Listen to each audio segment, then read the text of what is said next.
मेरे YouTube page astro Naresh पर आपका स्वागत है। नमस्कार, मैं हूं नरेश कुमार और सबसे पहले उन तमाम दर्शकों का शुक्रिया जिन्होंने पेज को सब्सक्राइब किया है और जो कमेंट बॉक्स में लगातार अपनी राय भी दे रहे हैं।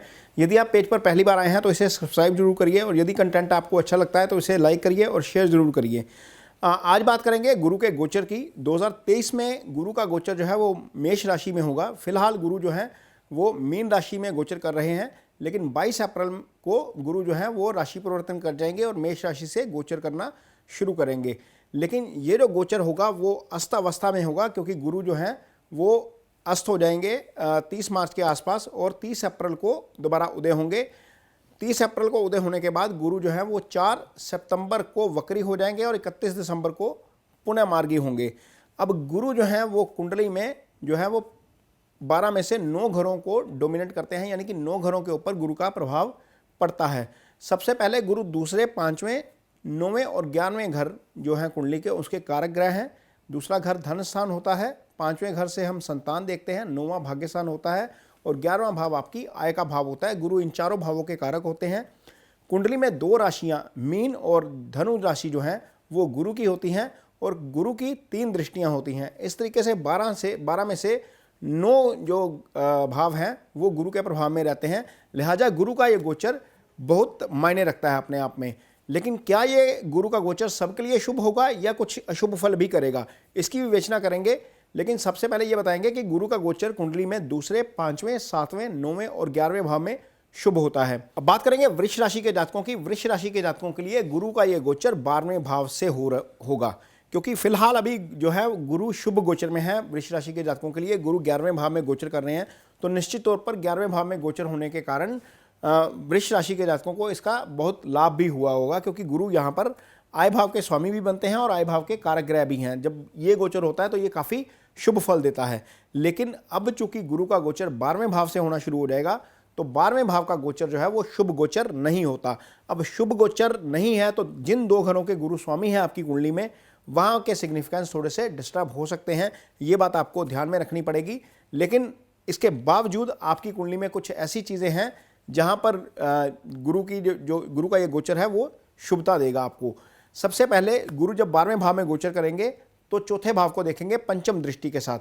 पंचम दृष्टि जो है वो गुरु की वो पड़ेगी चौथे भाव में, और जो चौथा भाव है आपकी कुंडली में वो सुख स्थान होता है। जब गुरु आपकी कुंडली में सुख स्थान एक्टिवेट करेंगे तो आपको, यदि आपकी प्लानिंग है कोई एसेट खरीदने की, कोई मकान खरीदने की, कोई प्रॉपर्टी खरीदने की, कोई गाड़ी खरीदने की, तो निश्चित तौर पर 22 अप्रैल के बाद ये आपकी इच्छा जो है वो फलीभूत हो सकती है, क्योंकि ये भाव गुरु की दृष्टि में आ जाएगा। तो इससे निश्चित तौर पर आपको फायदा हो सकता है।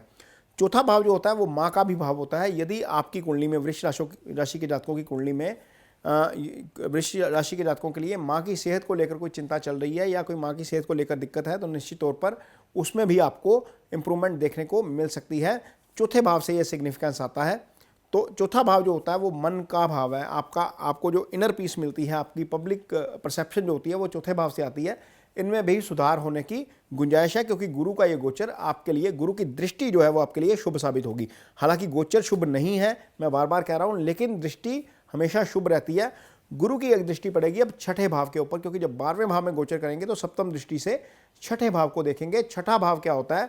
रोग, ऋण और शत्रु का भाव होता है। यानी यदि आपकी अपनी हेल्थ को लेकर भी कोई दिक्कत चल रही है तो वहां पर गुरु की दृष्टि होने से इंप्रूवमेंट होने की गुंजाइश हो जाएगी। यदि आपका कोई कोर्ट में मुकदमा चल रहा है, वहां पर आपको राहत मिल सकती है। यदि आपके ऊपर कोई कर्जा है तो वहां पर भी राहत मिलने के आसार हैं। इस एक साल में ऐसी डेवलपमेंट होगी आपकी कुंडली में वृष राशि के जातकों के लिए कि गुरु आपको निश्चित तौर पर राहत देके जाएंगे। कर्जे से भी, बीमारी से भी मुक्ति देंगे और आपको किसी भी तरह के मुकदमी वजह से भी जो है वो आपको राहत मिल जाएगी। गुरु की अगली दृष्टि जो पड़ेगी वो पड़ेगी अष्टम भाव के ऊपर। अष्टम भाव आपकी सीक्रेसी का भाव होता है। यहाँ पर गुरु की धनु राशि पड़ी हुई है। ये छुपे हुए धन का भी भाव होता है। यहीं से दुर्घटना देखी जाती है, यहीं से जो है वो सडन प्रॉफिट और सडन लॉस देखा जाता है। तो इस भाव के ऊपर चूंकि गुरु की दृष्टि है तो यहाँ के जो सिग्निफिकेंस है बहुत ज़्यादा डिस्टर्ब नहीं करेंगे। इसके बावजूद आपको गाड़ी जो है वो धीमे चलानी चाहिए। आपको अपने खाने पीने का जो है वो ध्यान रखना चाहिए, क्योंकि गुरु 12वें भाव में है। 12वें भाव के सिग्निफिकेंस गुरु डिस्टर्ब कर जाएंगे। गुरु के बारे में ये कहा जाता है कि गुरु जिस भाव में होते हैं उस भाव की हानि कर जाते हैं।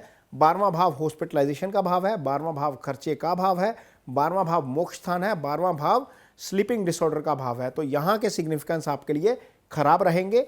11वां भाव जो आय का भाव है, जो इच्छाओं की पूर्ति का भाव है, वहाँ के सिग्निफिकेंस आपके लिए खराब हो जाएंगे, क्योंकि गुरु जो है अब इन भावों के फल नहीं करेंगे। तो इन चीज़ों को लेकर आपको ध्यान रखना पड़ेगा। अदरवाइज गुरु का ये गोचर आपके लिए काफ़ी मायनों में सही भी साबित हो सकता है। तो ये एपिसोड आपको कैसा लगा, इस पर कमेंट बॉक्स में अपनी राय मुझे जरूर दीजिए। यदि इसमें कोई सुधार की गुंजाइश लगती है तो वो भी बताइए, हम इसमें सुधार की कोशिश भी करेंगे। इसके साथ ही मुझे दीजिए इजाज़त। नमस्कार।